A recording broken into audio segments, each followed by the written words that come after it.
Okay, today I'm going to go over the American Apple packet. This one has American Apple and Bend Not Break, A Life in Two Worlds. I'm going to start with the story, American Apple. You have to admit that the moon in foreign countries is bigger than the moon in China. I don't even need to bring up the moon landing, spacecraft, UFO studies and such. Just this apple, no big deal, really. How can the Americans grow such apples? The red ones are so red, green ones so green, shiny, wax-like, as if painted on. They are real, but look so artificially made. Not to brag about it, but as a small local newspaper reporter, the first time I saw an American apple was in an illustrated foreign magazine in our internal reference room. It looked like a supermarket with piles of apples neatly arranged. A pile of red apples, then a pile of green apples, then a pile of red apples again, and then another pile of green apples, and so on, stretched out like a dragon. Especially the red apples. They looked so red, so surprisingly red, that there wasn't even a hint of green on them. In this city of ours, where people like to chase whatever is fashionable, many kinds of foreign apples flood in like mad, and most attention-catching of which are American apples. The arrival of American apples added to the sorrow in my heart. I felt like a young lad suffering from unrequited love, who, despite his burning desire, does not dare to do anything bolder than cast furtive glances at his beloved girl from a distance. For 1,000 times I had let my reporter's imagination run wild and savored in my mind how sweet and fragrant American apples would taste. But I would not walk close to them. One American apple for 50 yuan, more than the price for a whole case of our native red fuchsia. Not that my wallet couldn't afford a few such American apples. It's just that in my heart, I didn't want to waste my money on such hot foreign things. On a weekend, I took my daughter shopping. Of the tens of thousands of merchandise on display in the grand shopping mall, her eyes were attracted to American apples alone. And she wouldn't give me peace until I said yes. I tried all the tricks I knew to divert her attention elsewhere, and even bought her her favorite Haha fruit milk, Wawa crispy egg rolls, and fruit jelly, but failed in the end. She pouted unhappily the whole day and evening and didn't want to say one word to me. When she woke up the next morning, she still had not forgotten. I had never seen such stubbornness for so long in my daughter, even at her young age. I was shocked. These red American apples had such scary appeal to the young children. I figured, no matter how I sliced it, I shouldn't have denied my daughter and dampened her fledgling curiosity about the unknown in the world. That is to say, I should have let my daughter experience what the American apple tasted like. So I burned the midnight oil for a few days, sold a few more stories, made a bit more money, and dashed to the Grand Mall. There I took out a 100 yuan bill and bought 2 American apples from a young, all-smiling salesgirl. When I got home with the 2 apples, my daughter jumped for joy, but she didn't want to eat them. Instead, she placed the apples right next to the white rabbit, her favorite toy. Every night before going to bed, she would take one last look and feel the apples in her hand gently. I said, "Why don't you eat them? I'll buy you more if you like them so much." She would shake her head, her eyes still fixed on the mouth-watering apples. She didn't have the heart to bite into the apples that looked so perfect in her mind. Not long afterwards, at the end of an important business press conference, the sponsors gave each of us veteran reporters an exquisitely packaged gift box, each containing 4 American apples. I was so thrilled with the gift, which felt so heavy in my hands. At my insistence, my daughter finally gave in and agreed to eat an apple. Watched by my daughter's eager eyes, I peeled off the beautiful skin of the apple with a knife carefully, almost religiously, but still felt as though I was committing a crime. I had expected my daughter to jump for joy again, yet at the very first bite, she froze, a puzzled look in her vivid eyes. She licked her mouth a few times as if not sure of her own taste. Then, with apparent disappointment, she placed the apple in my hand. "Why does it taste like this?" I took a bite and my eyebrows furrowed right away, too. Indeed, it tasted far worse than red fuchsia. So we left the exquisite box of American apples untouched and forgot about them for a long time. When we thought about them again, the apples inside were already rotten beyond recognition. Okay, so with ones like these, remember after you read the first story, then go to the questions that go with that story. So we're going to do 19, 20, 21, 22, 23, 24, 25, 26. We got quite a few questions here. So skip that story. and go right to the questions. So 19 says, which word in paragraph 3 means given but not returned? So if you looked each of these up, you would get that savored is something that tastes good. Unrequited means not returned. Furtive means to avoid notice. And sorrow is being sad. So if you look each of these up, the only one that would mean not returned is unrequited, means not returned. So that is the correct answer. 20, the author uses a simile to describe the apples in paragraph 2 to convey a what? So if we go back to paragraph 2, we gotta find the simile.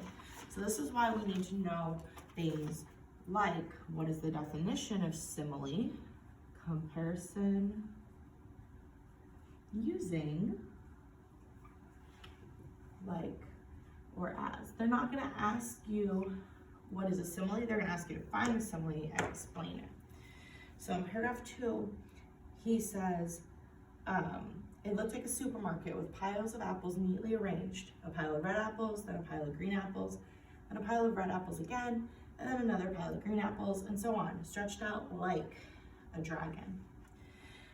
So what is he doing with this? Their mythical appeal. This would mean they're like a dragon, they seem unreal. That would make sense to me, so I'm going to keep that one, because mythical appeal means that they're not real, but you're drawn in to them. G says the advertising techniques used in foreign magazines. That's not why he compares the apples to a dragon. H says universal symbolism. The dragon is not a universal symbol. That's something that is specific to his country. And then the contrast between Chinese and foreign supermarkets. So they're talking about foreign supermarkets, but the simile is not showing the difference between the two, saying they're spread out like a dragon. That's not showing the difference between the two kinds of supermarkets. So the best choice was F, their mythical appeal.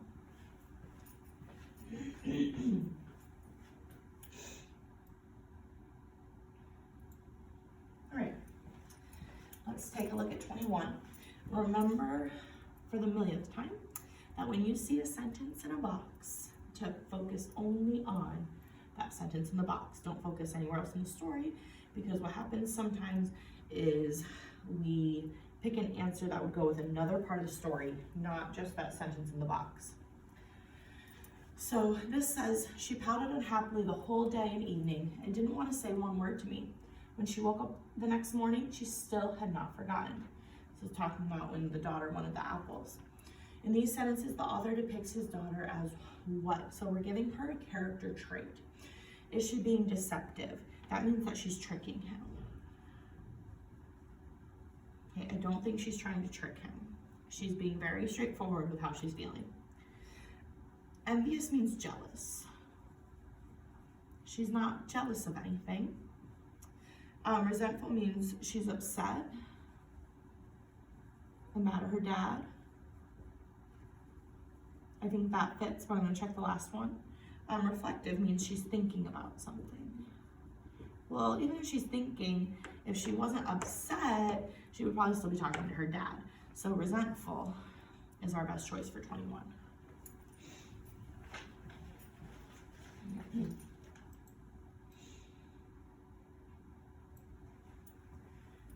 Okay, going to 22. We have another sentence in a box. Love these. Read this quote. I had never seen such stubbornness for so long in my daughter, even at her young age. I was shocked. These red American apples had such scary appeal to the young children. What does this quote reveal about his conflict? Well, his conflict is, should he get her the apples or not?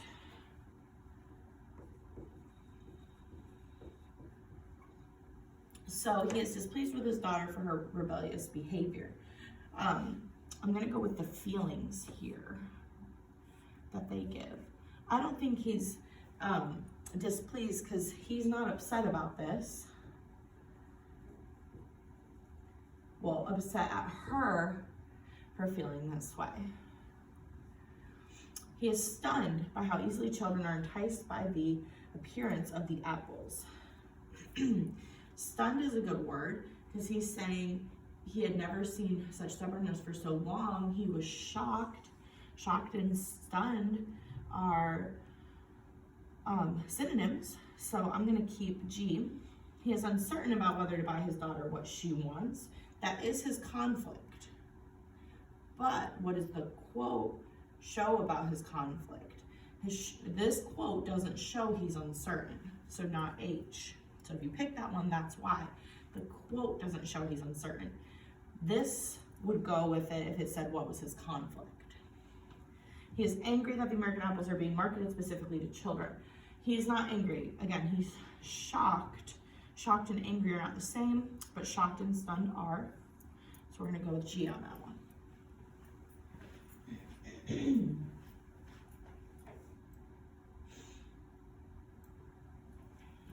All right.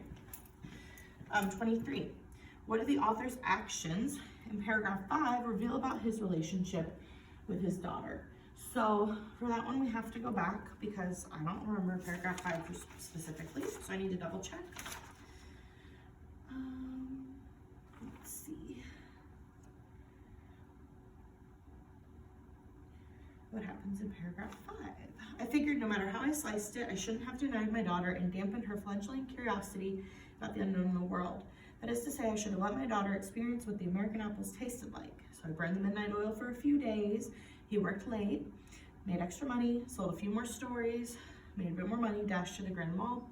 There he took out the $100 yuan bill and bought the apples. So this is where he buys the apples.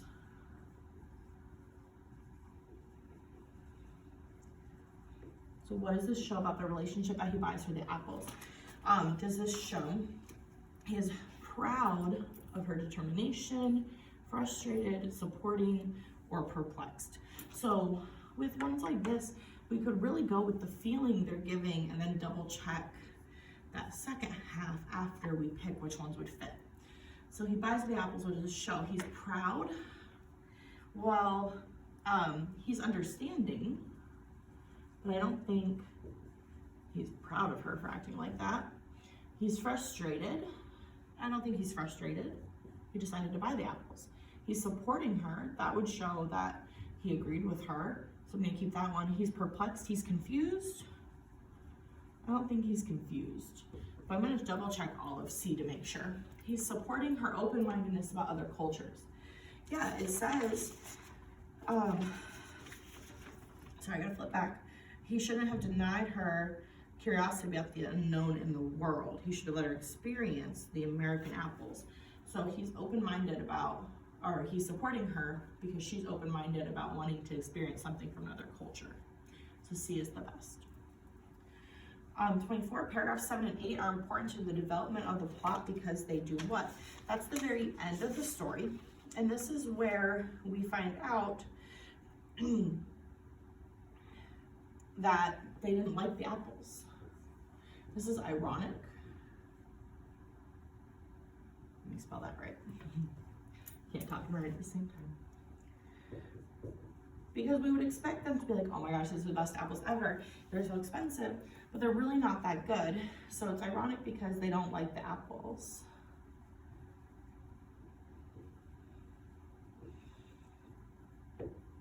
And so now we need to check our choices. Provide an unexpected ending. Irony, unexpected ending, I'm gonna keep that one. G says, signify the point at which the narrator and his daughter understand their conflict. No, they know that their problem the whole time is that she wants the apples, he doesn't want to buy them, he decides to buy them. Nope. H says, reflect the narrator's past mistakes and lessons he has learned. It didn't say anything about his past. Present the solution of the main problem. Well, the solution was that he bought the apples. In 7 and 8, they tried the apples and didn't like them. So the only one that fit was an unexpected ending. We didn't expect them to not like the apples. Okay, so then next we need to go on to the next story called Bend Not Break before we can do the next questions.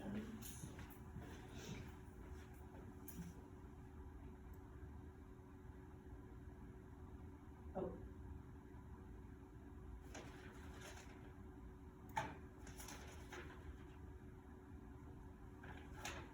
Just kidding. Just kidding, there's two more. That's why we double check. Which sentence best explains the narrator's reluctance to buy the American apples? Reluctant means he doesn't want to.